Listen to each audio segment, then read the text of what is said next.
Last time on Growing Lilies.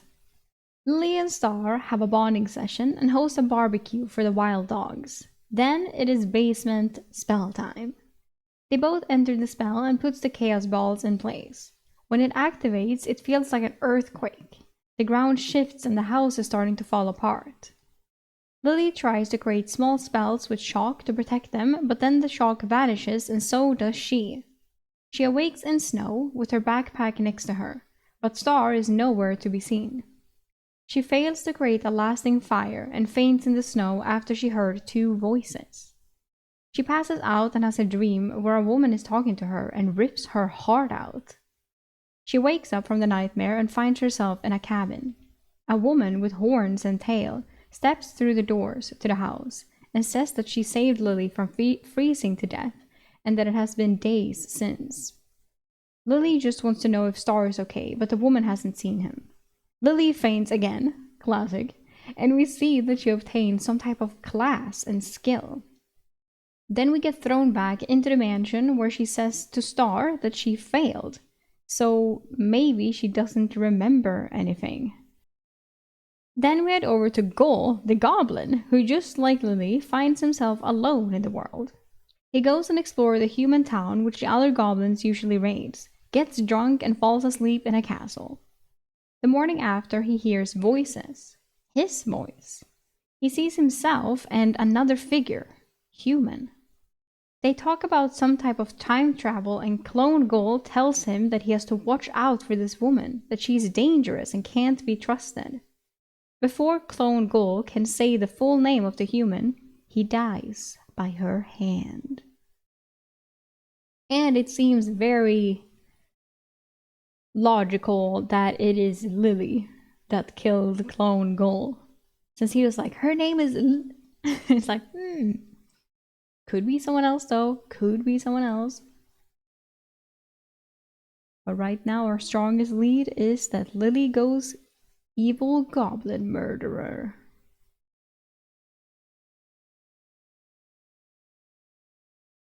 And there is a content warning for sexual assault. So, trigger warning, sexual assault. I'm gonna have to read this, by the way. So, here we go.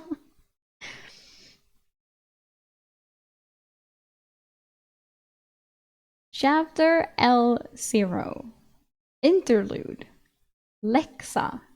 Well, now we already then have a second person. It doesn't have to be Lily. It could be Lexa, who is the evil time travel goblin murderer.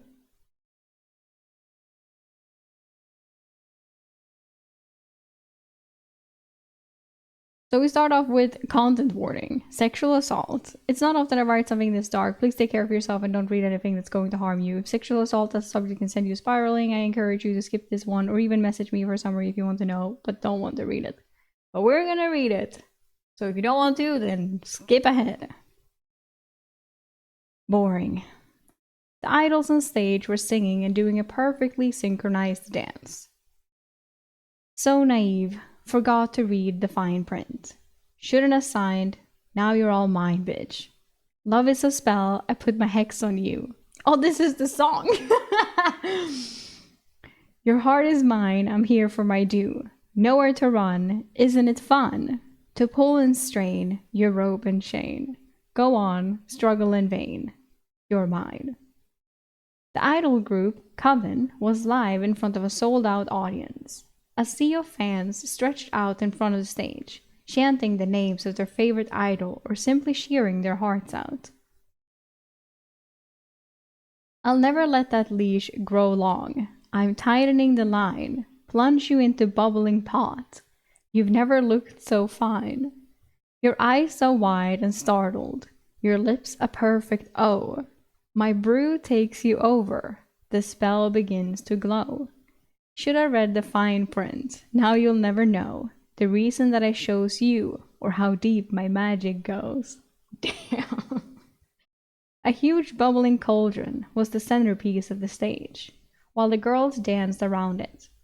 each one of them having a few unique moments to stand in front of the crowd and toss something into the pot, or cast a spell aided by drones equipped with holographics. So naive, just the way that I like it. Shouldn't have signed, but I'm glad you're mine, bitch. Love is a spell, and I put my hex on you. Your heart is mine, and I'm here for my due. The finale of the song was approaching, as the music drew to a climax. The lights went dark after the last group line, and for a second there was silence. It was broken by a cackle, as a spotlight came down on the leader of Coven, Beatrix. She had a solo segment right at the very end. Time's up, bitch. Ha ha ha ha ha. Eye of newt, toe of frog. Throw that fucker in my pot. What the fuck? Shouldn't have broke what never was yours. I'm taking what's mine as a matter of course. Ripped through your rib cage, kissing your soul. Found all the pieces, I'm making them whole. As the performance drew to a close, the idols each took a signature pose before heading off stage. Once away from public eyes, most of the girls sagged. They were exhausted, and it showed as they each made their way back to their rooms. As soon as Lexa entered, she let herself collapse onto her bed. She didn't have very long to rest and wanted to make the most of it, because any second now. There was a knock at the door, before it opened without waiting for a response. Great. She sat up and put on a smile. Mr. Manager, how can I... Your performance was off again. Well, I have a feeling that I know what's going to happen now. Yeah, that was what she thought. She'd been working herself to the bone outside of the performance and scheduled practices, so it was really no wonder. Of course, it's not like she had a say in the matter, but she had a part to play in this conversation, so she effected her best chastised act. I'm sorry, I'm just working too hard. I'll do better next time. I can't keep sticking my neck out for you. If you don't improve soon, you won't have a place here anymore. Your implant reported being 1.6% off timing. That's 0.2% worse than even yesterday. Imagine having an implant. Don't you say you will do better. I told the director that you won't accept pay for today if you can just get another chance tomorrow. A candy sweet shell that covers a rotten core. Boring. Lexa perked up at that and nearly lost control of her expression. She needed that money. Her debt was only growing as it was. Mr. Manager, please don't be like that. I'll do better tomorrow, I promise. But I need my pay. It's already done, Lexa. With that, he turned and slammed the door. Lexa turned and screamed into her pillow. But even now, she only had a little time to rest. Okay, that was nothing so far. All of this, all of it is boring. All of it should just disappear. Hello everyone and welcome to the after show. A special thank you to each and every one of my fans for coming to see me instead of any of the other girls. I guess my spell worked on you, huh? Okay. She winked at the camera. A few little drones were in her room, holding cameras at various angles so the fans could get a 360-degree view from their devices at home.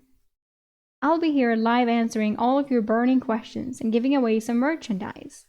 Then all you special pass owners out there can join me as I wind down from the day and even take a bath.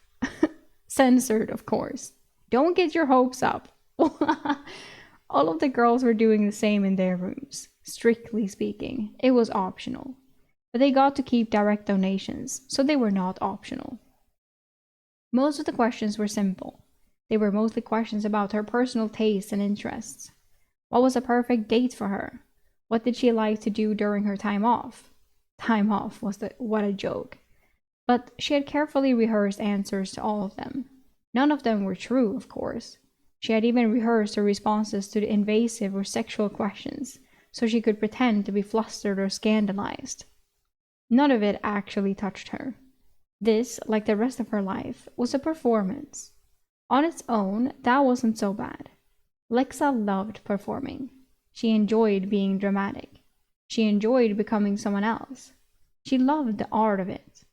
It was what she lived for. and her life as it was a necessary evil to get into a closed industry. Sickening, the grinding normality of day-to-day suffering. It was wearing her down. The contract she'd had to sign to get even an opportunity to perform was eating her alive. It all started with money. To be able to perform, you had to sign on with an agency. They fronted the money to get you involved. A brain implant, if you didn't already have one, trained to be perfect, wardrobe, character writing, room and board, physical and digital protection, and more. Then you could pay it back by working for the agency. The only problem was, the pay didn't even cover interest. So unless you found a way to make even more money than the performance they allowed, you would never pay it off, only sink deeper into debt. If they no longer wanted you on stage anymore, well, it could always be worse. The live show ended and Lexa finally found her way to bed. She swallowed a handful of pills in lieu of dinner. Mood stabilizers, antidepressants, diet pills, skin supplements, and more. Boring. Everything is boring. Suffering is boring. Debt is boring. Living is boring. Dying is boring. Lexa entered the director's office. Today, she'd done a morning show, promoted a cereal, hit the gym, and worked out at least longer than Beatrix. Fuck you, Beatrix! Practiced the choreography for a new song, did an autograph signing, ate a small salad for lunch while memorizing song lyrics, and finally did her evening performance. Today, she was at 1.2% off perfect timing, so after getting yelled at by her manager, she found herself here. The director was a human man in his 50s. I love this. Is a human man. Is she not human? Technically, that made Lexa older than him. I don't think he is. But given the difference in how elves aged, there we go. She was in the same stage of life as a human in their early 20s would have been. While the director had a name, it was part of the corporate culture to call superiors by their title, especially if you were talent. So Lexa affected her best meek girl impression and addressed him. Mr. Director, I'm sorry to bother you. I was told to come here? He did not have a friendly face. Lexa had seen him before, although this was her first time speaking to him directly. He stared at her with a stern expression before directing her to a couch near his desk. Lexa, you owe this agency a great deal. This was not a good start, but maybe she was just in store for being chastised a little. Yes, sir. I am very grateful. I'm sorry for my recent performance. I did better today. I believe I can keep that upward trend. He shook his head. No. At this rate, you're not going to be able to pay us back for our investment in you. Even Castella has been managing to keep her mistakes under 1%, and she's the newest member of Coven. Why shouldn't I remove you so she can move up? Lexa swallowed hard. For a moment, she could feel a cold sweat coming on, but her implant kicked in, regulating the stress hormones in her brain. What? Damn!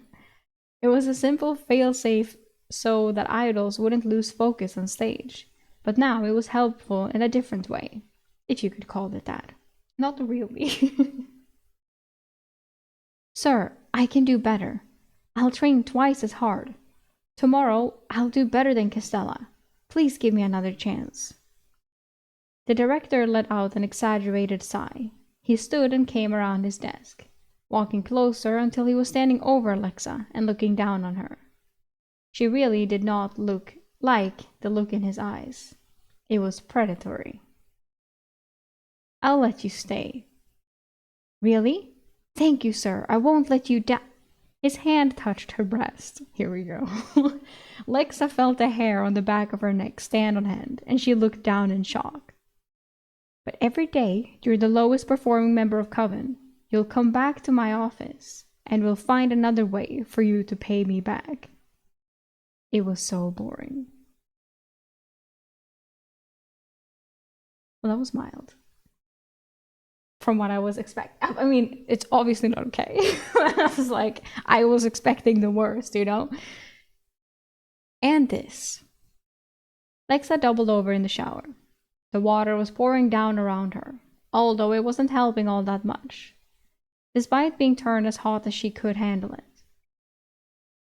She pushed her fingers down her throat again. Nothing was really coming up anymore, but she couldn't let any of that still be inside her. Disgusting. Disgusting. It was disgusting. Let it all come out. The smell of vomit mixed with the hot water. It felt like this memory was being branded into her brain. This too. The knock on her door turned out to be Castella. Lexa was still getting ready for today's performance, and the interruption wasn't particularly welcome, but she liked the newer girl despite herself. She was another hire from the slums, and so Lexa only hoped the pressure on the other girl was a little lighter. Hey Hex, I heard you were having some difficulties. Sorry, what? Bitch, please. Lexa's smile faltered. Yeah? Oh, no, I'm fine. As fine as any of you. You have to be worrying about yourself. Today's a new song. It's go time. As your senior, I should be wishing you luck, not the other way around. Well, maybe she was more like, okay, so I heard, like, you know, like, maybe you're not doing so well. But to me, immediately, I was like, you're having some difficulties. It's like, I heard that you're 1.2% worse than me, or some shit. I was like, bitch, shut the fuck up. She wasn't totally sure it was convincing, at least to another performer, but she hoped so. It wouldn't do to have the newer girl worrying about her. Well, look, I just heard that you're struggling in the numbers. Oh, she did! Fuck you. I have something that might be able to help. Drugs? Castella approached the dressing table and put a closed hand down on it. When she moved the hand, there were 3 pills! Oh my god, I was correct. She spoke again. Make sure to only take 1. If you take it now, it should be hitting you when the show starts. It will help. I take them when I'm worried about my performance. Aha, so you're cheating, bitch. Lexa frowned at the girl. What is... It's called overclock. The words were pouring out of her now, like she couldn't get them out of her fast enough. It works with your implant. I don't know exactly what it does, but it makes you way better at things for a little while. Cass was looking up at her with 2 wide eyes. A touch of desperation in her voice. Take it. The side effects aren't that bad. It'll be worth it. I promise. Lexa sighed, but picked up one of the pills, letting it roll in her palm. It was a friendly blue color. Friendly. Shiny. It almost looked like candy. I don't think either of us should be taking this. Castella reached out and took Lexa's hands in hers. Please, please take it. For me. I don't want you to flunk out. Please, I need you here. I don't know you felt that way. I'm going to be fine. Please, just for today even. I can't do this if you leave. I can't be on the bottom. Whoa! Okay, I already knew she was a bitch, but holy fuck. Damn. Oh, of course. Lexa took the pill. No!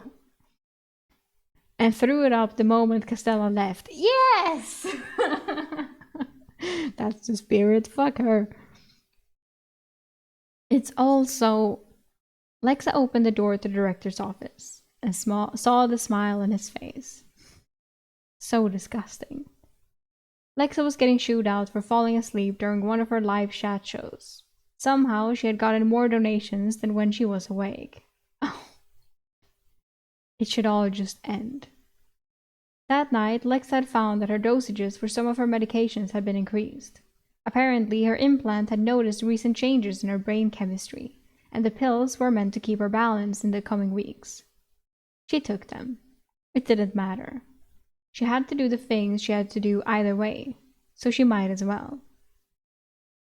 She was getting a call. What a way to wake up on a day with no performance. but it was her manager, so she picked up. Lexa, the director wants you in his office today. You have 30 minutes. Yes, Mr. Manager. I'll be right there. Internally, she screamed. But there was nothing else to be done. However, something strange happened. The call didn't end. Lexa paused before ending it herself and just waited. Was he hoping to? Okay. After a few seconds, she could hear something. Conversation started up, a bit further away in the room. Had the manager forgotten to end the call? She heard the director's voice. Taken care of? Yeah, she'll be here in half an hour. Was there anything else you wanted from me, sir? You already got the financial report done? Yes, sir. How about performance? Who's bringing in the most money right now? Beatrix is bringing in the most revenue, sir. Although Lexa's exhaustion incident seems to have made her a temporary star with the fans. Her personal shows are making more than any of the other girls at the moment. That won't do. Tell her she needs to put more work into choreography for a few days, and make her work on it during those hours. That should get things back to normal. So don't let her do her live shows. For how long? It shouldn't take more than a week. Lexa wanted to scream, but she was frozen stiff. If she made a sound, they might realize the call hadn't ended. They were sabotaging her? Of course they were. And probably all the other girls too. I mean, yes. Since this is the biggest scam I've ever heard. Like, it's like, oh, here, you get all this, but you will never get money to pay for it. Like, it's like you're stuck for life. It's already fucked. An ice-cold feeling overtook her body. Of course. Of course. They were never going to let her go. The debt might as well have been made up. What else was a lie? Was she even doing poorly in her performances? She never got to see the numbers herself. All of it. All of it. None of it had ever mattered. She couldn't even remember getting ready. Before she knew it, she was opening the door to the director's office. There he was, behind the desk, with the same predatory look on his face. She walked in and closed the door behind her. She smiled at him. It was easy. She was always wearing faces, so what was one more? You know, I've been thinking, Mr. Director. What is it, Lexa? I really haven't been nearly grateful enough to you for letting me stay on board despite my poor performance. I'm so glad you called me in today. I wanted to change my tone. And this is the scene where she cuts his dick off. He smiled and rose from his desk. Oh, what did you have in mind? Lexa made a show of walking over to the couch. Then she turned and faced him with open arms. Why don't you come over here and let me show you? He approached her, sauntering, maybe even strutting. In that moment, she felt like she could see into his soul. The disgusting, slimy pit of it. Arrogance beyond arrogance. A predator that took and used, and nothing more. He reached out to touch her. She smiled up at him. The look of surprise didn't even come over his face until he hit the floor. Her punch had landed solidly. Oh, a punch. She dove on top of him, straddling his chest, and punched him again. And again, and again, and again. She felt the skin and bone that made up his face breaking under her fists. She jabbed her thumbs into his eye sockets and felt her fingers dig into them like cottage cheese. She rose and grabbed the end table from next to the couch, holding it above her head, and before she could bring it down, she was tackled. This too. It's all so boring. This mundane suffering, grinding away and away until nothing is left. Oh. Okay, new character! Chapter L.1 Interlude Lexa. Lexa was assigned to the Chiasmodon prison facility. Oh, prison! It was a sprawling complex on the sea floor of an ocean planet. The trial was an absolute farce. It had been carried out by the corporation that owned her agency. Unfortunately, Hayas Mudan was also owned by that corporation. Actually, the entire planet it was on was owned by Wedley Corp. It was a Kais Mudan. Because I was like, it sounds like some type of fish. Yeah. Okay, no, okay. It was a resort planet. The man-made islands that made up all of the land were homes to theme parks, hotels, and all manner of unearthly delights. And powering that massive resort was, shocking no one, prison labor. The director had unfortunately lived. Sorry, what? Not that his testimony was particularly required to send her away. Lexa wouldn't have been of any use as a talent to the agency after doing something like that. So one way or another, she was going to have her labor exploited for the rest of her life. In a way, it was a relief that she didn't have to worry about money anymore. Although she would have preferred not spending the rest of her days on the bottom of the ocean.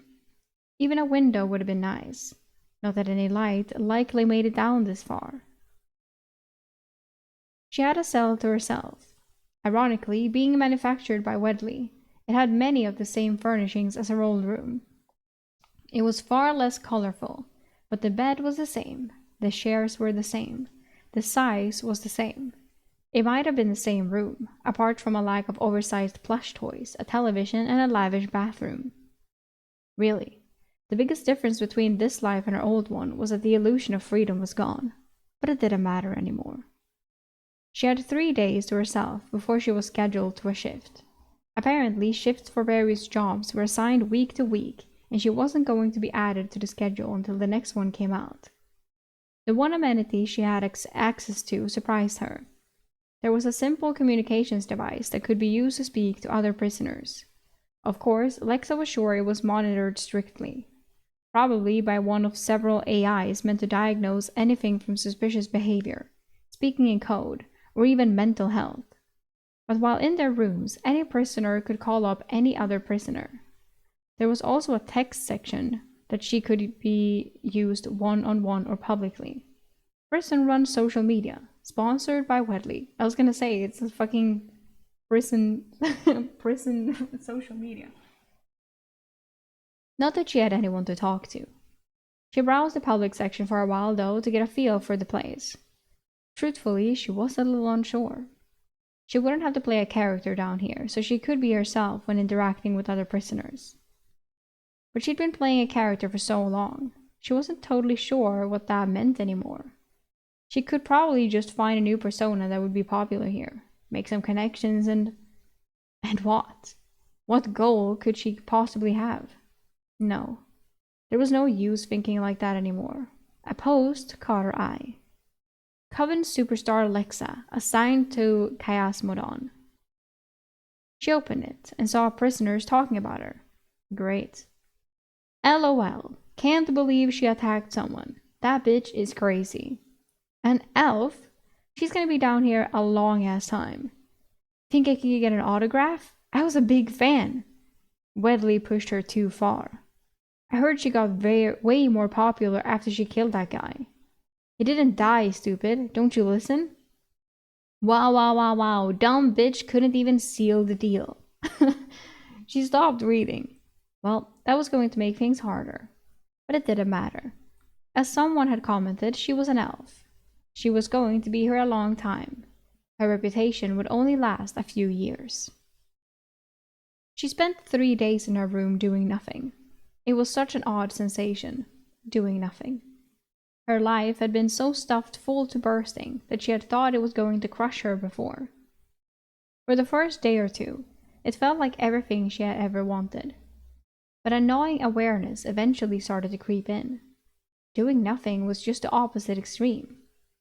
And in time, it would start to wear at her too. She was simply locked in a box. She had stopped looking at the prison social feed after a while. It just hurt to see everyone gossiping about her. On day 4, she was assigned work. It wasn't complicated. For 8 hours a day, every day that week, she was sat in front of a computer piloting a drone.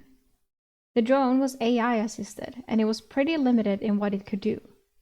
The main purpose was to scour the underside of the nearest landmass and clean or fix panels that needed maintaining. The AI mostly controlled it. She was really just along for the ride, and there to intervene if something went wrong. At first it was a little exciting getting to see the open ocean. A little scary at times when something shifted just out of view. But in just hours it had become mundane. Not only did her viewpoint not often shift to point anywhere but at hexagonal panel after hexagonal panel. But even when it did, it mostly caught sight of an empty abyss. She did learn what other jobs she might be assigned to, and the list was, well, just about as exciting. Overseeing the prison food system, janitor work, either in the prison or via a drone that was programmed to scour the resort for trash, etc. The most interesting postings were offered to prisoners who performed well and were well-tempered consistently. There were a few positions for operating mascot characters in the park and actually interacting with patrons, but Lexa doubted she would ever be allowed to take part in something like that, which was a shame.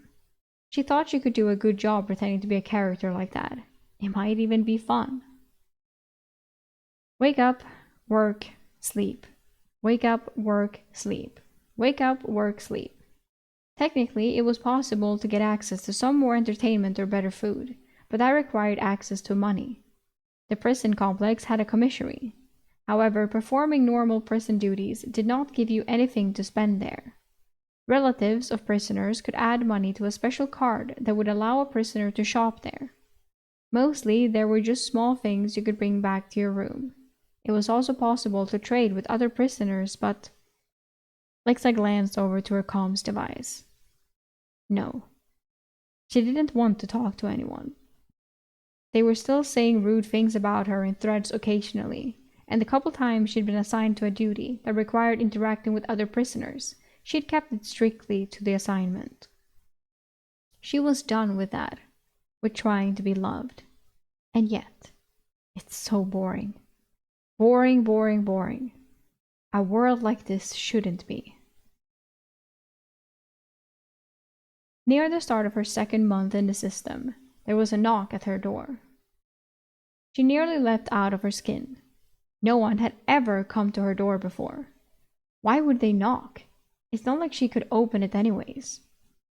A cold sweat started across her body. A part of her expected the door to open and the manager to come in, or the director. But instead, a guard opened the door. Hey, I have a letter to deliver. It was surreal. She stood and carefully walked over. Force of habit put a smile on her face. It felt like wearing a mask that was sharp on the inside, but she let it happen. A what? Like a paper one? Is that even allowed?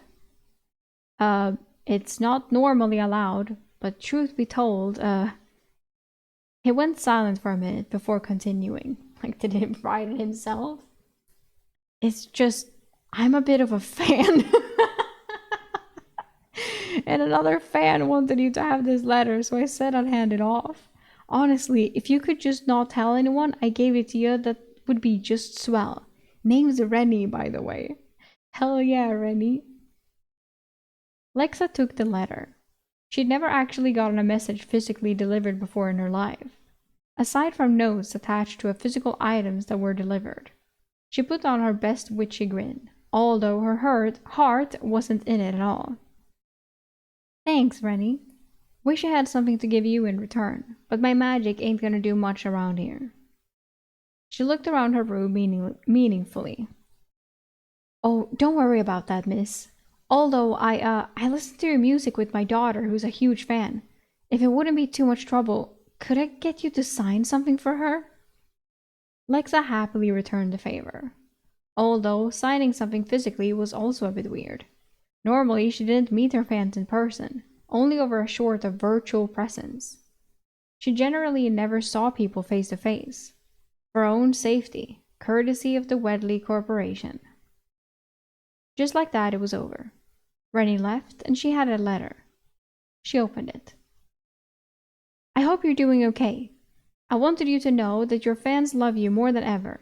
We know you must have been pushed pretty far to do what you did, no matter how Whitley tries to spin it as a lover's spat gone wrong. Wow. We still support you. Cast some sick-ass prison spells. What the fuck?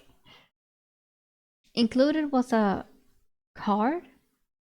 She inspected it. It was a card for the commissary. Commissary? Commissary. It was thoughtful, but at the same time she felt nothing. A fan. Prison spells. She wasn't the person they thought she was. That Lexa was a character run by Wedley. It was kind of whoever to care. Oh, it was kind of whoever to care. But the girl they were trying to help was dead. In her place, Lexa didn't really know who she was anymore. But despite the change in scenery and stress, she was just so bored. Lexa wouldn't have called herself a spiritual person, but she did have one strong belief, and being away from the world was giving her time to really reflect on it, and remembered her feelings about it. She held the card above her head, blocking the light above her bed with it. Life is measured in absolute value. She almost laughed. It was something she'd said passionately when she was younger, but what did it mean? Life was for excitement. Good or bad mattered less than intensity. In some ways, her life up until now had been pretty intense, hadn't it? So why did she feel like it was so boring? Busy can still be boring. That was true, but also didn't quite capture her feelings. It was almost like a devil's figure in her own personal religion. Boredom, death, nothingness, suffering, whatever you wanted to call it. Suffering could be boring, when it was like her life before now, or even her life before that. Destitute living like a rat in the alleys of the slums. Boring. It was boring. Because it was so normal. People didn't really understand, while the privileged ones didn't. In the shows and movies, they showed everyday suffering as dramatic. Big dramatic events punctuating an otherwise normal day-to-day life. She threw the blankets off of her bed and rose, taking on a character. I lived in the streets. We had our quaint little life to ourselves. Sure, we occasionally had to steal bread and scraps, but we were happy together. All until that fateful day when those thugs came knocking. We couldn't pay our protection fees, so they burned our hovel to the ground, and Mickey, poor Mickey, didn't make it. She laughed to herself. It was so silly. Life didn't work like that. Suffering was so much more mundane than that.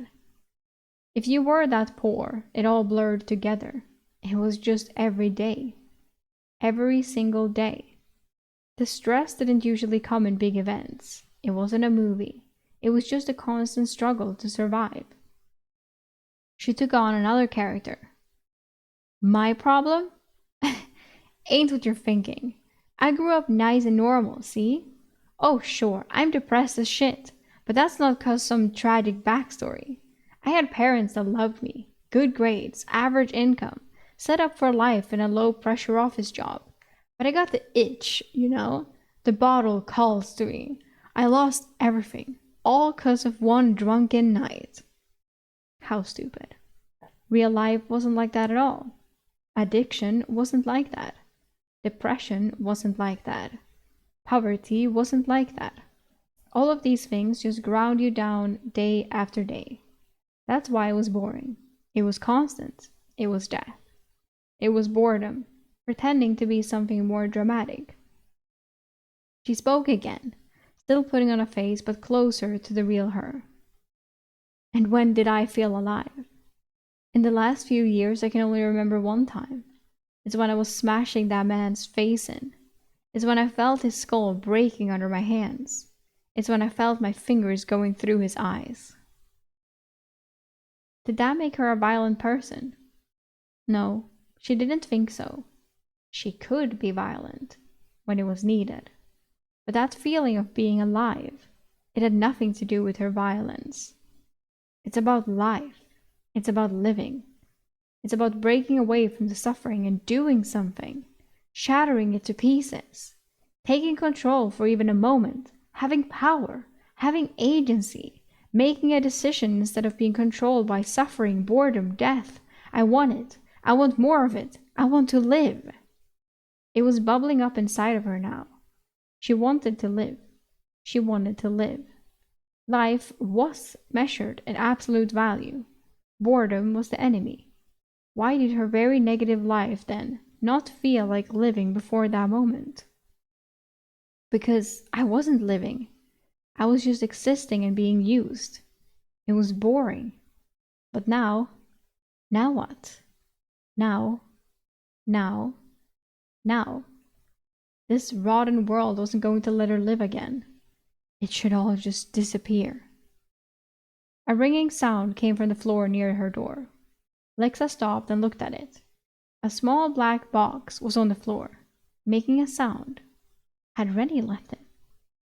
She hopped down from her bed and stalked over to it slowly.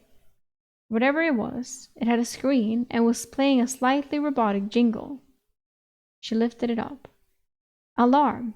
9:40 p.m. Girl bench. Oh my god, Lily. I was gonna say before, I was like, imagine if Goal and Lexa is entity A and entity B. That would be crazy. Slide to dismiss. Huh? Lexa slid her finger along the little dismiss icon. The sound shut off. It was a touchscreen. She hadn't used one since she was a little kid, and they had been going out of style for quite a while before then. How old was this thing? It was asking for a password, so she tried the obvious. Girl bench. It opened. She was looking at a screen with a bunch of little buttons on it. Before she could do anything, a message popped up at the top. ENA? Entity A? Maybe? ENA. Hello? Lexa wrote a reply. It took a while. Writing on a touchscreen was so slow and her fingers were not at all used to be doing these things. Things like these. This. Fuck. Hello? Who are you? ENA. A goddess. Here to make your wishes come true. What kind of corny pickup line is that? ENA. The literal kind. Okay, someone's full of themselves, but I'm listening. Would you write that? ENA. You wanted to live, right? You wanted to never be bored again. I've granted it, but it won't be easy for you. Lexa couldn't help but laugh. What the hell was that supposed to mean? All right, well, I'm in a cell and nothing has changed. Care to be a little more enlightening? ENA. Leave your cell. So this was some kind of prank by the guards, right? Lexa rose and shrugged. Couldn't hurt. Not like the door would open anyway. She approached it and nothing happened. It's not like she had a handle on her side, so she put her palms against it and tried to slide it aside. It slid right open. She stared out into the hall. Had Rennie failed to lock it? A notification came through on the phone. ENA. See? Go on. You won't get in trouble, and you better get moving. Things are going to get a little dangerous. Lexa's heart raced a bit as she read the words. What do you mean dangerous? You said I won't get in trouble. ENA. You're on the bottom of the sea, and everyone running the prison is gone. If I were you, I'd endeavor to not be on the bottom of the sea by the time system starts failing. You could have a few hours. You could have a few days. Don't worry, I'll help you. What do you mean gone? Who are you? I'm a goddess. Lexa took a step into the hallway and called out. Anyone there? I think things are malfunctioning. Nothing responded. No one? So she shrugged and walked out. ENA. I told you. I'm a goddess. Here to grant your wishes. Heart. What do you want in return, Miss Goddess? ENA. I want you to learn to be a real witch and live an exciting life. That's it? What do you mean a real witch? I'm not going to go back to playing Alexa. Ian, I meant what I said. I'm going to teach you magic, and you're going to live an exciting life. Lexa was walking down the hallway now. There really didn't seem to be anyone. The cells all had video feeds from the outside, which honestly was a little disturbing for her privacy, but they all seemed to be empty. What the hell? What do you get out of it? Ian, I want to see you live. I want to see what you'll do. This is like Truman Show. I want to see you be yourself. I want to watch what happens when you meet someone special, Lily. I want to see what you'll do to all the worlds you'll see. I am letting you loose like a natural disaster, and I want to watch the excitement you cause. Thanks?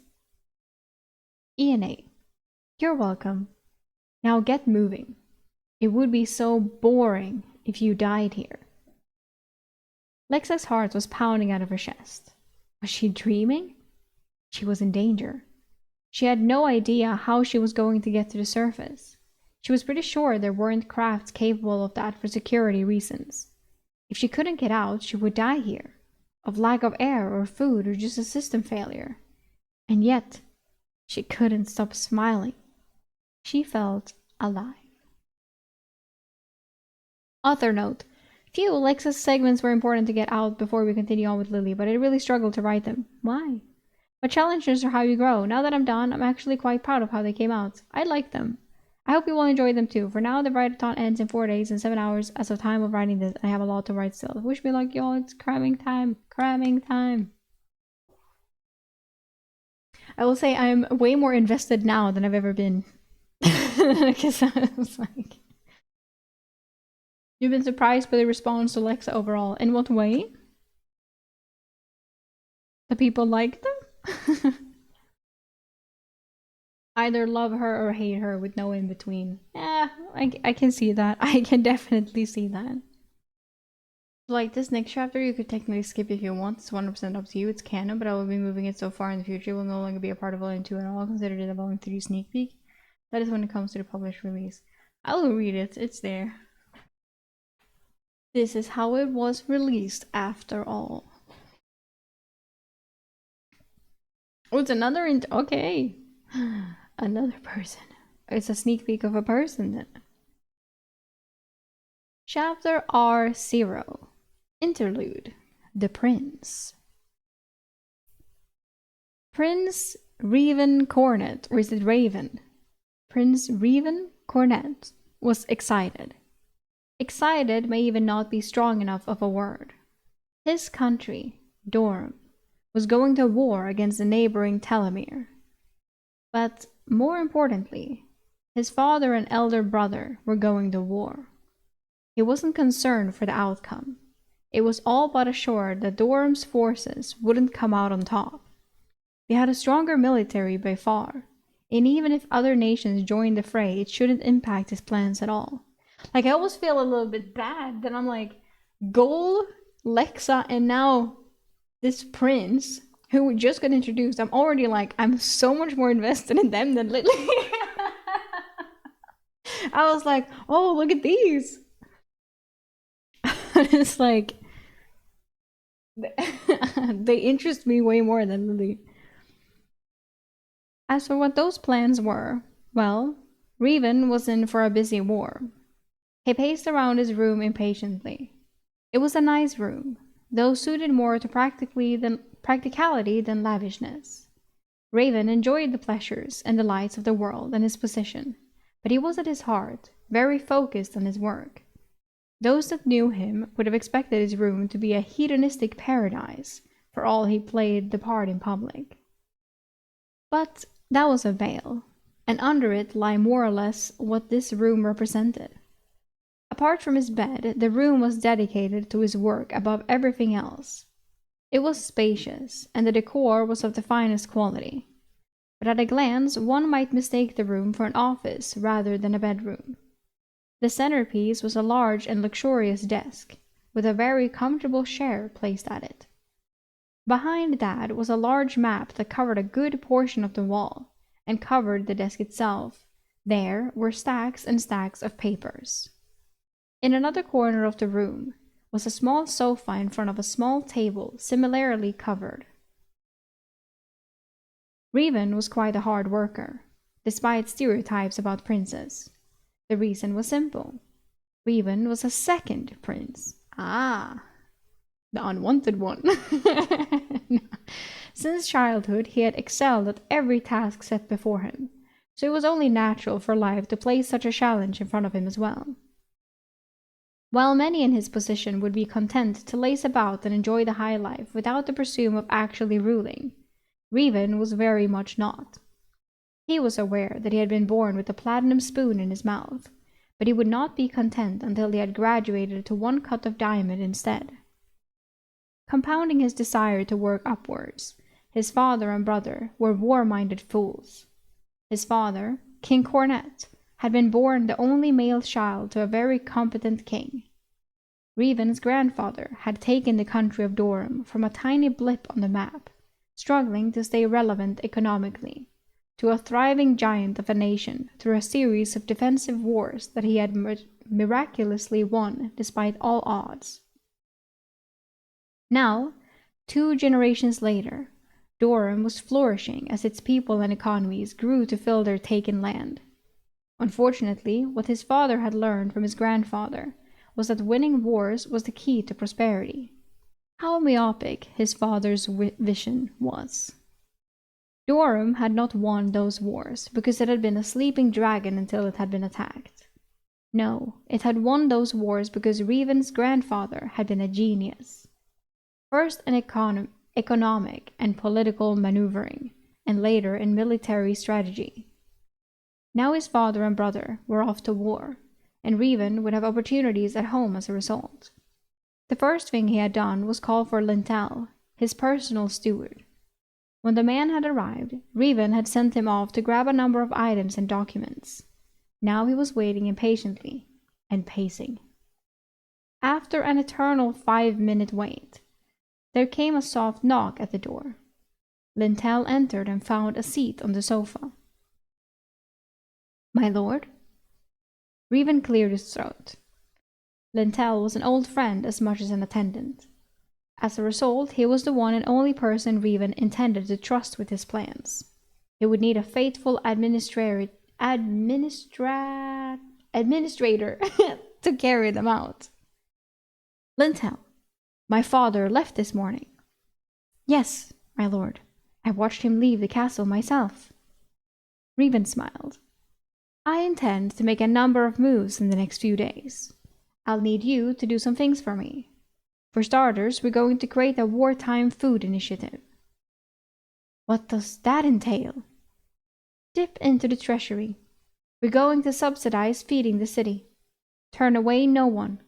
Hire cooks to make sure everyone eats. Don't be shy about mentioning that this is to combat the rise in food prices. In fact, make an announcement.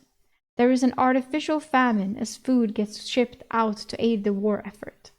Prince Revan assures the public that they will not suffer unduly. The crown will reach into its coffers to drive prices down. Something to that effect." Lintel hesitated. "My lord, may I speak freely?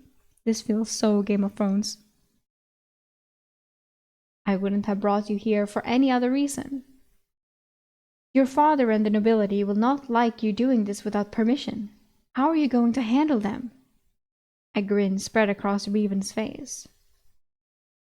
"Father is going to be busy with the war for quite some time, and the old dullard isn't going to understand what I'm doing anyways. As for the nobles, let them come to me with their complaints. I'll handle them." "You will? How do you intend to do that?" "It's simple. I'm going to give them things they want. I'm going to make allies at cost to myself. For starters, I'll be dealing with only the older lords and the ladies that were left behind. The lords will have to be taken care of on a case-by-case basis, but I'm thinking of making a compelling offer to the ladies that come to see me." "And what is that, my lord?" "I'll offer to institute a policy that only sees one fighting-age male from each noble house going off for mandatory wartime service. and assure them that if for some reason their husbands and sons all die in the line of service during this war, I will ensure they keep their houses and titles for their loyalty to me. That may hold some sway, although the way you're talking about this sounds an awful lot like a coup. A coup? How uncouth. If you want to call it that, you can. But you might as well call all the colors of the sunset orange. No, this is more than that. Lintel looked at Reven with surprise, clearly having thought he would deny the implication. My lord? I will let my father march off to war, and as always suck the resources of his kingdom dry for the effort of it. Let him enjoy his glory born of parasitism. I will be here, undoing all of the wrongs he has caused. I will be here, and I will have all of the wives, daughters, feeble and frail, know that while father's war was sucking them dry, I am the reason they have food on their tables. I am the reason they are not forced to work themselves to death. I am the reason that they are not falling into despair. Reven smiled brightly and then continued. Lintel, I will pay whatever cost necessary from our treasury, and with favors to make sure that by the time my father returns, this kingdom understands that all good things come from me. I will have my people look upon me as a supplicant to a god, and be rewarded for it.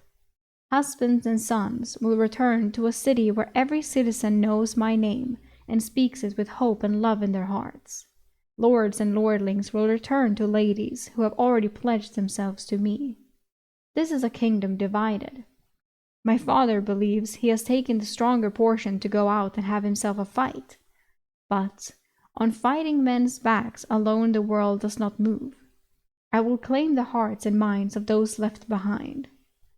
He turned and pointed a finger at Lintel. Starting with you, old friend. Will you help me? Of course he will. Another author's note. Thanks for sticking with me through these interludes, folks. Next chapter, Lily time. It's back to Lily. Chapter 1.1. Miss Human! Miss Human! Wait, so we're not in the basement anymore? Oh hells, please wake up! Miss Human! Someone was shaking her. Lily could feel it faintly. Miss Human! Lily forced herself to open her eyes. For a split second, she didn't know where she was and what was happening, but it all came rushing back as consciousness returned to her. She looked up and stared into a strange face. The girl looked mostly human. She was human-shaped. Her skin was similar to Lily's, although slightly darker, presumably from sun exposure. But a mottled pattern of bright red scales was also on her face. She had horns, and she was worried. I'm okay, I think. Lily struggled to get the words out. She really was way too close. Way too close. Lily felt fear bubble up inside her and shoved it down. Not the time. This was an emergency. She thought it had just been dire, a matter of heading home after recovery at worst. But this girl wasn't human. Where the hell was she? The girl was still staring down at her with worry in her eyes, but she reluctantly nodded, and after hesitating for a second, moved so Lily could sit up. Thank goodness. Could you stop scaring me, miss? I could say the same thing. A scaled face gave her a nervous grin. Lily thought she must just be trying to be polite. Okay, don't ruin this or say something totally stupid. You didn't used to be a snake or something, did you? Because that's totally not stupid. Lily kicked herself. She'd managed to sound hopeful while asking the stupidest question in her brain. But her only hope for still being on Earth somewhere was that this girl might be some kind of up-jumped reptile in the same way that Star was more than a dog. Yeah, sure. The girl opened her mouth and closed it. She paused for a few seconds and tried again. Did you hit your head when you fell? Lily shook her head and played it up just a little. I'm sorry. Let me try again. I'm Lily. I've never met anyone like you, and I'm sorry for being rude. But who and what are you? Fear was still boiling inside her. She was barely holding it back. Another person. Another person. And she'd had to rescue Lily at cost to herself. And now she was in this person's home. How dare she? She didn't deserve to be here. This girl should have left her in the snow. No. She had to do something about this fear. She turned around and faced the other way so she couldn't see her. It's like a phone call. Yeah. The new girl had already started speaking and Lily hadn't been listening. Louder. There was a pause. Miss Lily? Yeah? Huh? What are you doing? Nothing. Okay, I have to get over this. Okay, this is an emergency. Normally, I wouldn't just be like this, but I'm in really dire straits. So listen, I'm scared of people. It's got nothing to do with you, and I'm sorry for being weird, but if you could just not look at me for a little while, it'd really go a long way. Lily heard the girl shift behind her. I'm not going to hurt you, you know? I'm not like a thief or something. I know. It's got nothing to do with that. I'm sorry. I'm just trying really hard not to panic, but I really have to get it together. Star needs me and I have nowhere to go. Thank you for saving me. I'm sorry. I'm really sorry. Whoa, hey. Calm down, Miss Lily. Everything is fine. Is there anything I can do to make it easier? Lily nearly held her breath, and then remembered breathing was important for getting her panic under control. If we could just sit and talk while not facing each other for a while, that'd be really helpful. I'm sorry. It's okay. I just don't want to hurt you. Lily took a few deep breaths in and out. I'll be okay. I'm good at emergencies, despite how it might look. Okay. I'm not convinced either. They sat in silence for a few minutes. Lily focused on breathing in and out carefully.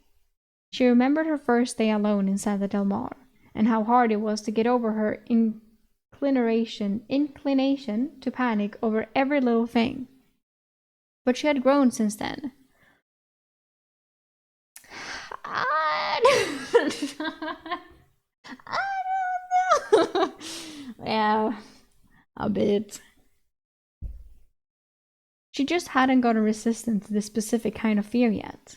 But it was this or, well, her life actually probably wasn't on the line this time. But Star's might be. She had to find him. He'd be okay. But what if he ended up somewhere really far away? How are they going to find each other? They should have thought that through. Okay, focus. Talk to her. I'm sorry. I missed the answer to my question before. What's your name? And, I've never met someone like you before. What are you? I'm sorry, I can't think of a more polite way to ask. The girl laughed, then spoke quietly. Lily had already forgotten how close she was, but hearing a soft voice from behind her like this, she sounded like any other person. She was being so kind. My name is Sunika. Sunika? I am Balaur. I'd have thought that was obvious. The horns, the tail, the scales. Where are you from that you've never seen Balaur? Balaur? It's Balaur now. You don't have to worry about being polite to me, but be careful in the city. The thought of going into a city full of other people, human or not, was beyond what Lily could fathom right now. Lily played with her earring. Balaur was a strange word, and she got the feeling it wasn't quite translating properly. Wait, there's a city? Of course. You didn't think I lived out here all on my own, surely. I don't know what I thought. Look, I'm all kinds of out of sorts. Let's start with the basics. Do you know a place called Santa Del Mar, California, United States of America? I'm sorry, I've never heard of those places, but I've never really left home, so that's not surprising. Is that where you're from? How did you get here? Would you believe it was a spell? Teleportation magic. That's powerful stuff. Are you a brackets mage? Sunika giggled. What's that supposed to mean? You're strange. Are you sure you didn't knock your head? I can get you a healer. I'm fine. The last thing Lily needed was a strange Balauer doctor poking around her body. She really wasn't ready to introduce anyone else into the mix. After a couple seconds of silence, she tried to explain, although she wasn't sure how much she could let on. The spell. It went wrong, somehow. My companion was supposed to be with me, and I didn't know where it was supposed to take me. So I don't know if this was right. Everything is kind of a blur. Or one Lily is with Star, and this is another Lily, so now there's two Lilies. Ooh. You use a teleportation spell without knowing where it would take you. Are you insane? She's insane. You could have showed up at the bottom of the ocean. She could hear Senika's tail slapping the floor as it thrashed with worry. She wasn't sure exactly what the girl was feeling, but whatever it was, it had a tell. The sound was reminiscent of Star's tail always giving away when he was excited, and it hurt to hear. It's complicated, all right? I didn't have much choice. Well, that's a lie. Star would argue, but I really wanted to do it. But I think it went wrong somehow. The house I was in came down on top of me, I think. I don't remember very well. Oh, I think I see what happened. You do? The spell messed with your mind. Lily hesitated. She could just go with it. It was probably easier than explaining being from another... what? World? Dimension? Realm? Whatever. No, Sunika had been so helpful. She felt like she owed her the truth. I don't think so. Not really, if I'm being honest. But it would explain a lot. So can we just pretend that's what's going on? Sunika sighed, but replied in a way that made Lily feel a little at ease. Okay, but you didn't know what a Balur is. I really think I should get you looked at. Just maybe by a mage. Please, I really think I'm okay, but I don't think I can handle another person right now. What's up with that anyway? How did you live before now if you're scared of people? Oh, she fucking didn't. Until a month ago, I hadn't left my house in years, and since then, I haven't met anyone else. What about your companion? A pang of pain hit Lily in the chest. Star. He's a dog. Well, he's more of a magical creature, I think. He's like a person that looks like a dog. Lily could hear the implied doubt in Sunika's tone. I didn't make him up. I wasn't going to say that. But you were thinking it. Well, yeah. I didn't make him up. He is the one thing that I'm absolutely sure of. I have to find him. I'm sorry. It's okay. They sat in silence. What was she going to do? If the spell went wrong, Star could be anywhere. Hopefully, he was either back at home or close by. But what Sunika said about the bottom of the ocean was haunting her. She could just imagine the spell going off for him like it did her, only to find he was deep underwater and stuck with an elf in a prison. No, no, no. Entity B wouldn't do that to her. This must have been part of the plan. He was close by or back at home. Either way, she would find him. How could she start? Sunika? Yes? Someone left the spell that brought me here for me. Are there any powerful magic users around here? Oh, sure. But what? Well, it's just that the transportation spell is very high-level magic. Actually, what do you even mean they left it for you? Because if you were given a scroll or something, that makes it even more difficult. I don't know of anyone who can cast such high tiers of magic. Well, that was interesting. Magic must be a lot more common around here if there are tiers of it and accepted spells. Lily filed that away for later. Well, it wasn't a scroll or anything. They had it written out in some kind of metal, inlaid into the floor so it would trigger with mana. If I went back and dug it out of the rubble, it's probably still there. I made notes. I could probably write it out again, but it wouldn't be great if it just brought me back to a random place in the forest. I'm sorry, Miss Lily. I'm not a mage. I'm a trapper. But that doesn't sound like any kind of magic I've heard of. Written out in metal. How does one write out a spell? Like a magic book? Lily hesitated. What? No, it wasn't instructions. It was the spell. Like a spell circle? A spell circle. Like an aura spell. No, like a spell circle. It's like a diagram with glyphs in it that describes a spell, and then the mana flows into it, and the spell happens. Miss Lily? Lily was getting frustrated trying to describe things. She'd come up with her own internal lexicon to someone who presumably learned completely different words to describe them in school. Yes. I've never seen a spell that works like that. Can you show me? Yeah, sure. Easy. Got something I can write with, or will I need to use mana? Actually, if you just give me my backpack, I can use paper. Sneaka stared to get up and took a few steps when she stopped. Paper? That's so expensive. You don't have to use that. Oh boy, this was going to be one hell of a culture shock. I can use chalk if you don't mind me messing with your floor. Will it cause damage? Let's use the paper to be sure. I can always get more. I don't know if you can. A few minutes later, and Lily had been given her backpack and was digging through it looking for her notes and supplies. Also, trying hard not to bring out anything clearly from another world. Why not? As much as Sunika would probably love a Twinkie, Lily was working with limited resources right now and still didn't know if she should be very free with the other world information. Sunika seemed trustworthy, but you never knew.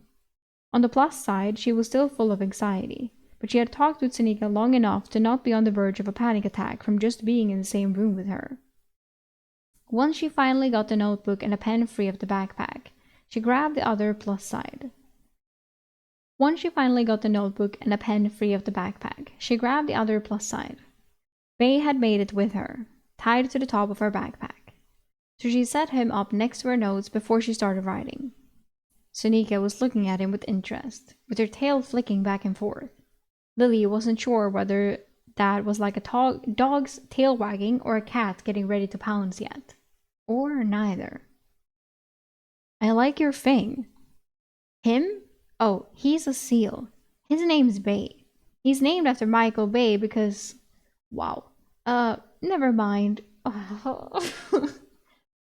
Bay. He's got a very cute name. Where did you get him? The craftsmanship is incredible. The stitching is so uniform. Was he made with magic? Lily didn't really know what to say to that. To someone here, an automatic sewing machine might seem like magic. Well, something like that. Anyway, look here. Lily was drawing out a simple circle. It was just her light spell with one small change. Instead of a 3-circle spell that included a gathering glyph, she made it with 2 so she could power it herself. For some reason, there didn't seem to be a lot of ambient mana here. Lily still thought that was weird. Wouldn't it be more saturated in a world that had magic? Well, mysteries for later. She remembered the heat spell the other night not working at all for her. This is a simple spell. I made it myself. I call it my light spell because it just makes a little orb of light over the circle. Any of this look familiar so far? I'm sorry, I don't understand. This can teach you how to use the light spell. A variant that you made yourself. How high level are you? Sunika winced and then followed that question up. I'm sorry, that was rude. I'm really not sure what you mean by levels, but this is a really simple spell. You could have drawn this circle and it would work for you if you just pour mana into it. Like this. Lily put a hand onto the circle, since touching it made connection really easy, and then poured some mana in. She was immediately surprised that it seemed to be taking a much smaller portion of her personal mana to cast this spell than it usually did. But also her scars immediately lit up. That was embarrassing. She grinned sheepishly at Sunika for a second, and then saw the girl's face. The light spell went out. Sunika? Is something wrong? She was frowning. I've never seen magic like that. You're saying it comes from that weird diagram you drew. Well, yeah. That diagram is the spell. I let it draw magic from me to do its thing. I could also tell it to pull mana out of the air or from other sources, but that seems slow around here for some reason. Sanika was staring. Lily was getting more and more uncomfortable. Did I do something wrong? I don't know. So you're saying you can change what the spell does by just drawing different stuff? Yeah, I think it's hella weird too.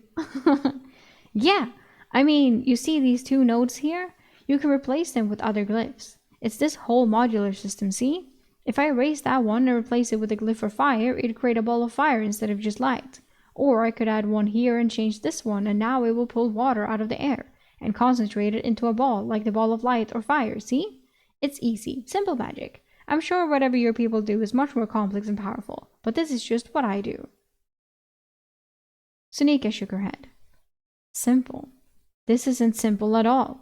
What are you talking about? Finally, someone that understands me. Lily looked down at her magic circle. It seemed simple enough to her. Was there some kind of weird issue with perception? Lily nervously pulled out at a lock of hair. Well, okay. It seems simple to me, but I've been studying hard for like a month, or a month and a half. I don't actually know how long. Around there? Sunika looked at her like she was an alien, which Lily realized she might be in a way. Okay, let's back up. Why do you seem scared? We're told to watch out for people who can cast strange magic. Sorcerers. Listen, I've never seen any kind of magic than what I do. I've never met anyone who casts spells other than me. But whatever that is, I don't think I'm one of them. I'm self-taught. I learned by observing spells in nature. The girl was looking pale behind her scales. Her voice was coming out shaky. Miss Lily, you can drop the miss if you want. I'm really not all that important. Sunika closed her eyes and tried again. Lily, I'm sorry, but I'm going to have to be very rude about this. I have to chain you up and kill you. Okay? It's a matter of life and death. Do you understand? I'm sorry, but not at all. Sunika winced. What's your class and level? I'll go first. I'm a level 9 trapper. A tense silence filled the air. Am I being pranked right now? Oh my god. We are so back with Lily. Holy fuck. Chapter 1.2. What the hell did that mean? Class? Level? Her mind went to video game first, but that would be a hell of a leap to make if this girl was actually talking about being licensed for trapping by the local city or something. What exactly do you mean? Sunika was looking at her with a look of complete bewilderment on her face. Like, your level, your class, what is it? I know it's rude to ask, but if you have the sorcerer class and someone might see it, I need to know. I don't want to get you killed by bringing you into the city. They stared at each other. Do you mean like a paperwork sort of thing? Because I don't have anything like that. No, like your class. I've met humans before. I know you have them. Or do you just call it something different where you're from? In either case, I have the trapper class, level 9, like I said. Now, you? It's a bit too dragged out for my taste. Wait. Are you talking about the voice in my head? I could have sworn I dreamed that when I passed out. Oh. Sunika looked thoughtful for a few seconds, and then continued in her most trying to be gentle with the damaged girl voice. Okay. Even if you don't remember what you had before that, what did it say? I think fragment level 1. I got a skill, heretical mana. The Balaura girl bit her lip. I've never heard of either of those things. Wait, level 1? How did you not already have levels? Lily shrugged. We don't get them where I'm from. Honestly, I'm not sure why I'd get one just from being here. That's so weird. Is it some kind of persistent magical effect on the whole area, or is it something else? It's not a spell or something. Everyone gets levels. I don't think there's anywhere in the world people don't, except for monsters. Wait, does that mean I get some kind of stat ups too? Can I grind XP? Go out and fight a deer or something and get +2 strength and 1 agility? What are you talking about? I cringe. Oh man, I don't want to say oh man out loud. Sanika took a deep breath and tried again. Look, Miss Lily. Just Lily's fine. Look, Lily. I don't want to be rude, but are you lying to me? No, I swear. Then is your head messed up? No, I really don't know this stuff. Listen, whether you believe me or not, the place I came from really didn't have anything like this. Oh yeah? Where's that? California? I'm not sure I should be more specific than that. Lily, I want to help you, but I'm telling you that most other people in the city would be turning you over to the authorities as a sorcerer. Please, just tell me everything so I can help. That sounded very reasonable. Lily had seen enough media where someone comes from another world though, and nothing good ever comes of telling people without really thinking about it. Still, it's not like she had anywhere else to go. Besides, Sunika had already saved her life, at cost to herself. I think it come from another world.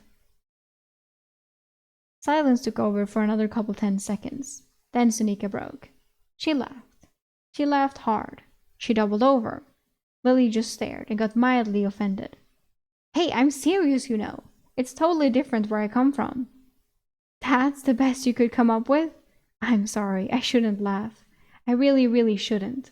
Maybe you really did hit your head. Hey, I'm not making anything up, and I'm not crazy. Here, let me show you. Lily marched over to her backpack and started digging around. But that was strange. Huh? My phone is missing. Yeah, it's at the bottom of the ocean. Where the heck did it get to? Oh no, don't tell me I lost it in the snow. That's like the most valuable thing I own. Sanika had finished laughing and was now looking over Lily's shoulder. You, do have a lot of strange things in there. What are those? She pointed to the Twinkies. Lily handed her one. Food! Sweets. They're famous where I'm from, because they basically don't go bad. Sanika perked up. Oh, magical food?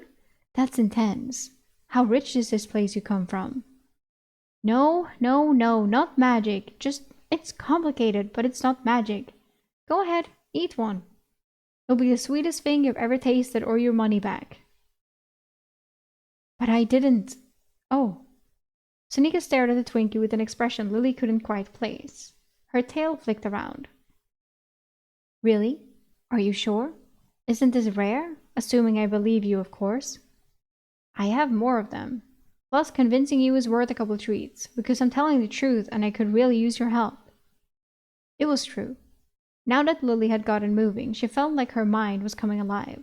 She needed Sanika. An ally would go a long way. There was no way she was going to figure out the spell to find Star without any help at all. Not to mention, she wasn't sure she could even leave this cabin safely without help. Okay. If you say so. Sanika went to take a bite. Through the plastic. Lily gasped and then stopped her. No, you have to unwrap it. I'm sorry, I should have said. Here, let me help you. She took the Twinkie back and pulled open the wrapper, then handed her the treat. The scaled girl took a bite of the treat. A look of serene pleasure crossed her face. Oh, hells, that's so good. What is this thing made of? You're right. I've never tasted something so sweet. What is that stuff on the outside of it? Is it poison? Lily laughed. No, not poison. It's just meant to keep it safe until you eat it. It's not edible. Keeps bugs away and stuff. Sanika made to hand the rest of the small pastry back to Lily, but Lily shook her head. No, you have it. I've had a bunch in my life, and you deserve something for all the help you've given me. Hopefully I'll be able to repay it back 1,000-fold. I just wish I could find my stupid phone. She was emptying the bag entirely now. The laptop tumbled out, which would be fine for convincing Sanika, but where was her phone? She really hoped she hadn't dropped it. Sanika was looking at the pile with wide eyes. Meds, band-aids, fresh clothes, bottle of water, fine. The laptop would have to do. She could find her phone later.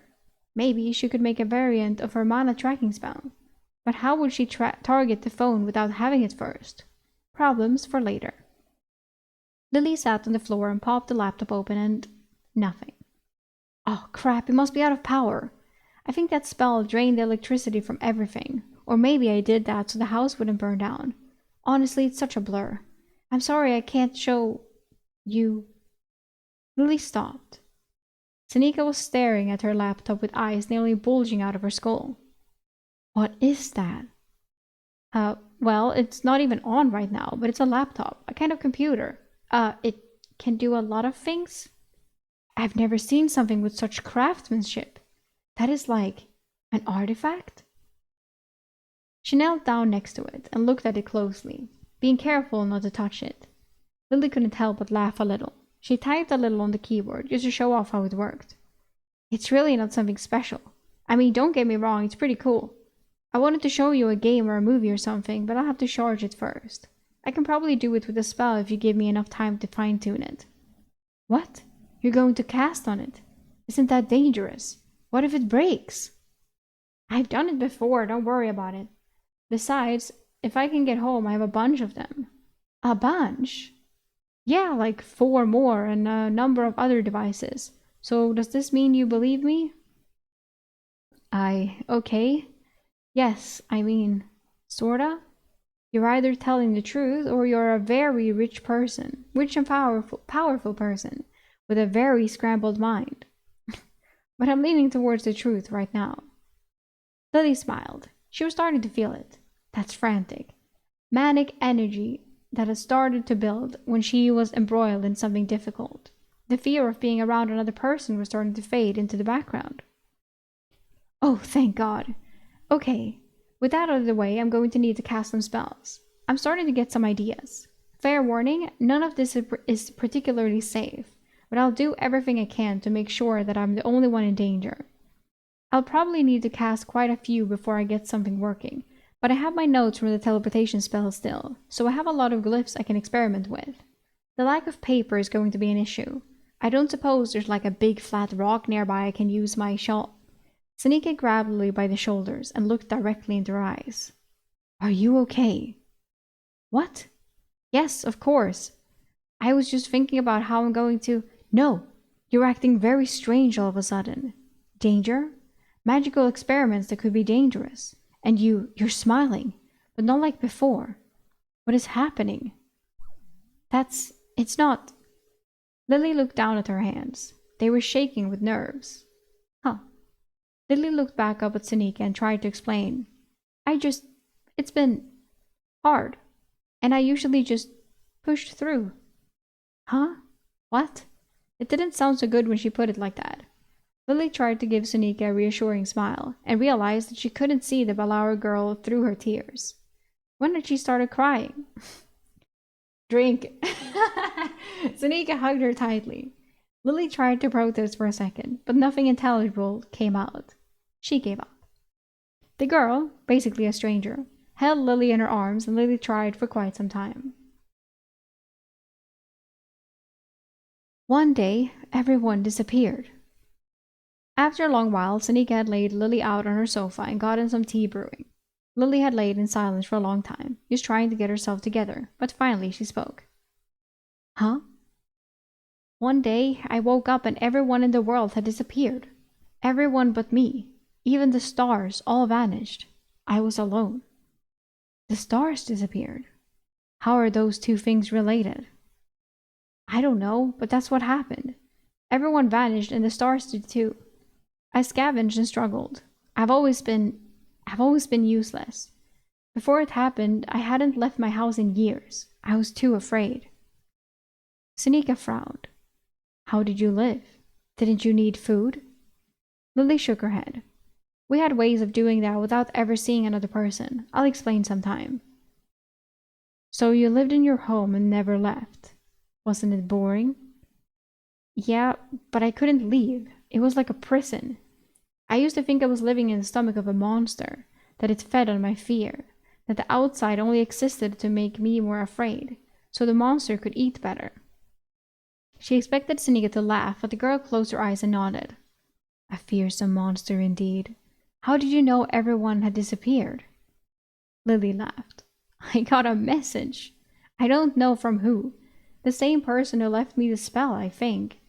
Then I checked. It's complicated, but there are usually things I could see from my house that people worked on. Nothing. So I left. They were all gone. I didn't have the skills to do anything. I barely lived. Time and time again, I only lived because apparently I'm good in an emergency. When my life is on the line, I get like you saw, and it just works out, but it costs me every time. Lily held up her hand and looked over her scars. Seneca put a mug of warm tea into it. What about your friend? The human girl grimaced. I found Star after everyone vanished. I think the magic affected him. Grew him into more than just a dog. I don't really understand how, but he's probably the reason I survived. More than once he saved my life, and more than that, I think he gave me a reason to not give up, and I... Tears welled up in her eyes again. I cast the spell and now I can't find him. If he's hurt or dead, I don't know what I'll do. If someone had to die, it should have been me. He was always there for me and I messed up and now he's... Seneca knelt down to be on face level with Lily and grabbed her free hand.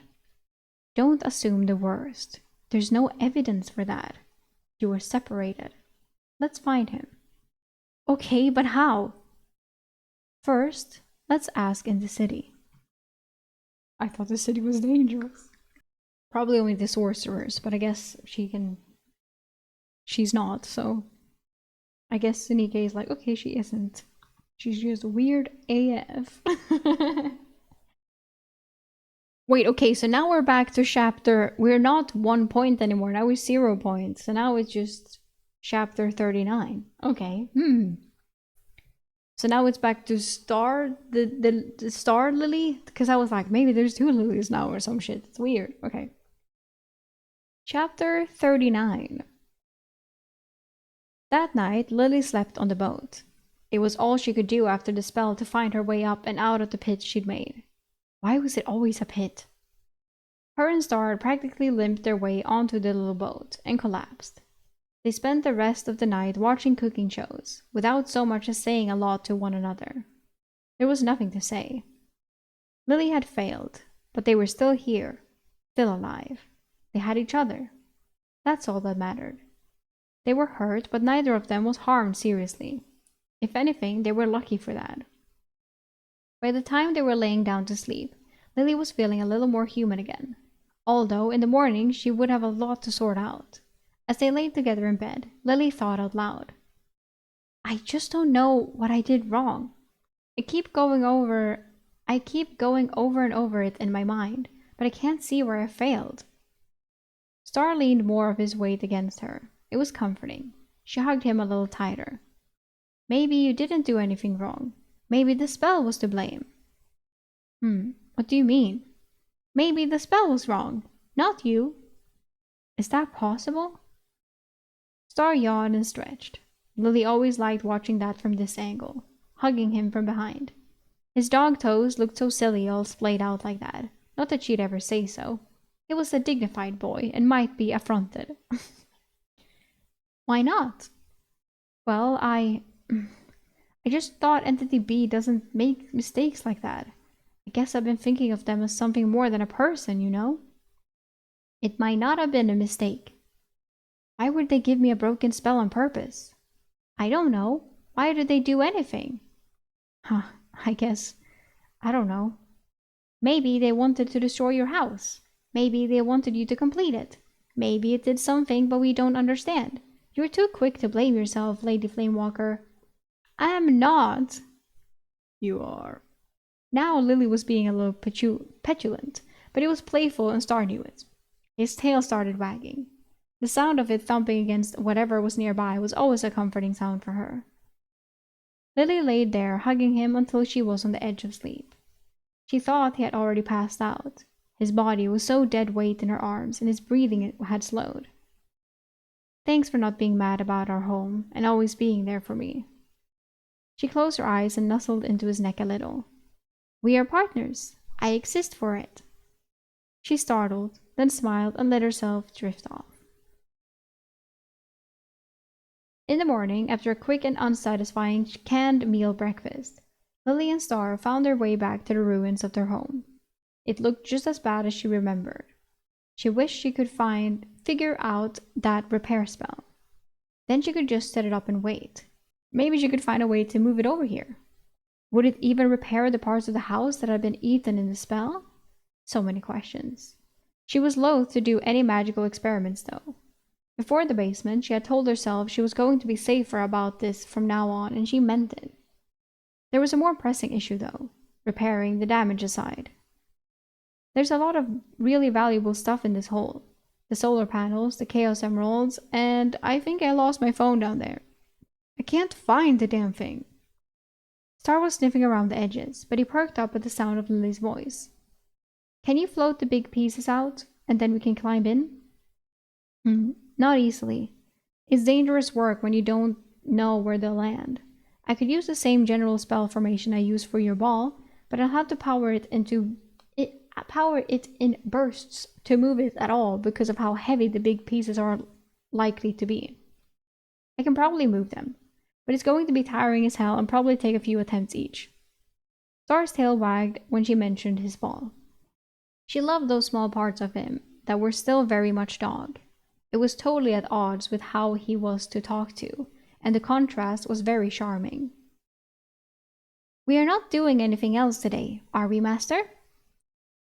No, but it's so much work. I will be here to keep you company. Fine, but I'm setting up something for us to watch while I do. It's gonna take forever to draw all these stupid circles on all these stupid pieces of rubble. Oh, Master, can we watch? No, not Balto again. There are other good movies. I need something that will distract me from my tedious work. Star whined and his tail drooped.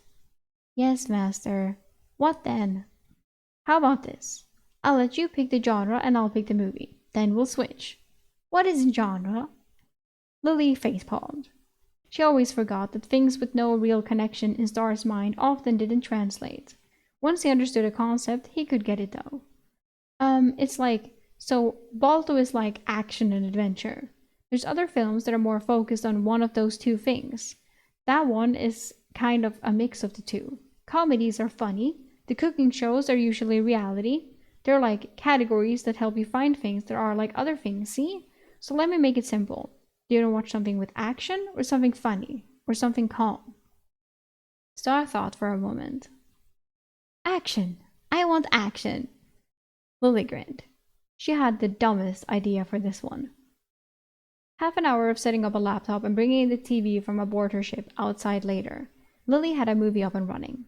She had had to use her power spell again, though she was getting more used to dialing that in so devices would work properly.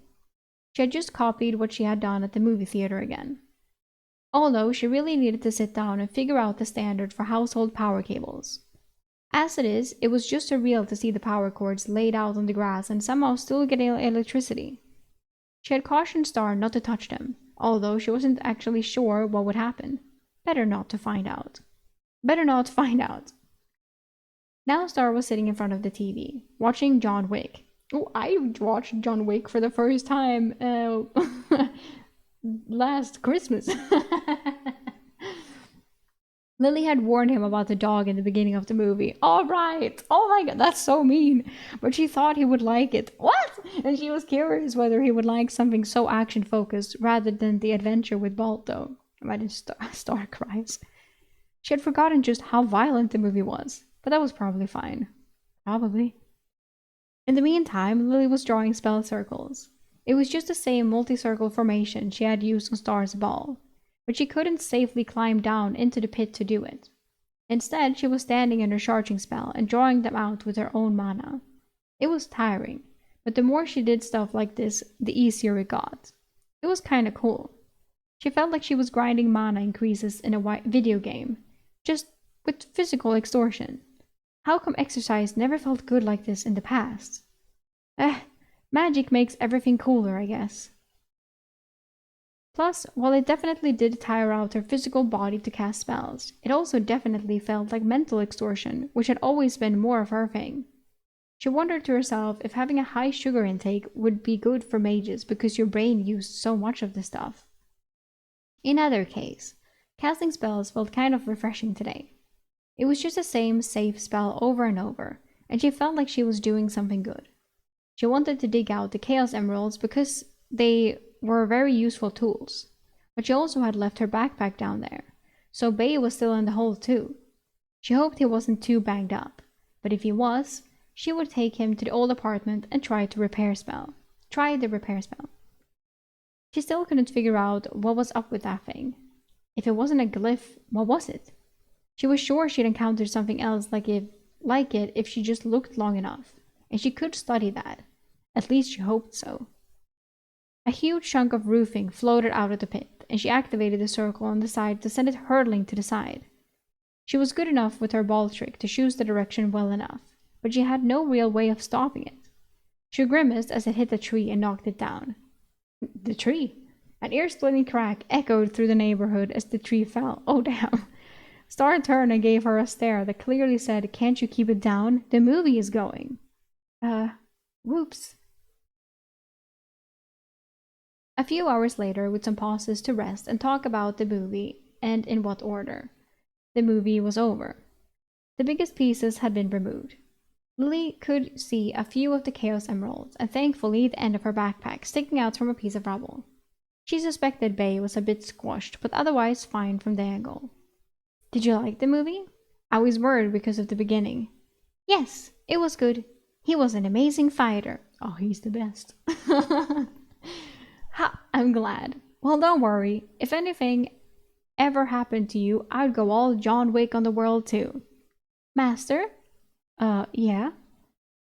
"Don't be ridiculous. You are the dog. I am John Wick." Wow. Like, "Lily, you're gonna get killed." Lily couldn't help but laugh. Even now, digging the remains of her life out of a hole, Star could make her laugh. She couldn't believe she had ever thought about not keeping him. That felt so foolish and short-sighted now. Although, if he had been crushed in this spell or something, she would be best not to think about that. "Hey, Star?" "Yes, Master?" "I want to get better at magic, but I want to be safer about it from now on. I've thought about safety spells, but I've always put it off. That will be the next thing I start testing. Hopefully, it will be the last mysterious thing I test without safety precautions. I'm sorry for the times I've put you in danger." Star approached and licked her hand, tail wagging. "Are you doing that negative thing about yourself again?" "No, I mean, okay, maybe a little. But I really do feel like I've learned and I'm gonna try to get better. It's a statement of intent, not just an apology." Very well. Now, how are we gonna get stuff out of this hole? I was thinking about floating it out, but it is all valuable and fragile." "Yeah, okay, here's what we're gonna do. I'm gonna slide down in there and you're going to stay up here and watch. Let me know if something is shifting precariously, or I might not see something important. And if I need help, okay?" "No." Lily frowned. "What do you mean, no?" "I will go into the hole. You will direct me." "Oh, are you the boss now, mister?" Lily shot back playfully, although she really didn't want to send Star in there. It wasn't likely to be too dangerous, but Star let out a playful bark and smiled the way dogs do. "I am smaller and lighter, less likely to shift things around. And if I am in trouble, you can cast spells from up here. If you were in trouble, I would have to watch you get crushed. And one more thing." Lily sighed, but he was right. "Oh yeah, what's that?" "If anything happened to you, I would have to go all John Wick on the world." Oh my god, he's learning too fast. Lily laughed, and she could feel Star's happiness as well. Okay, so it was a lot today. Right, the contrast between the 1-point chapters and the 0-point chapters are fucking insane. I will say that I want to go back to the 1-point chapters as fast as possible. There's where I want to be right now. I want to be there. So I hope we get more of those soon. Because I was immediately like, okay, I'm locking in, you know? So it was a nice change of pace. Is that how you say that even? You understand what I mean though. New characters, interesting characters, new worlds. I don't even know. It's many things. Many things. Many things.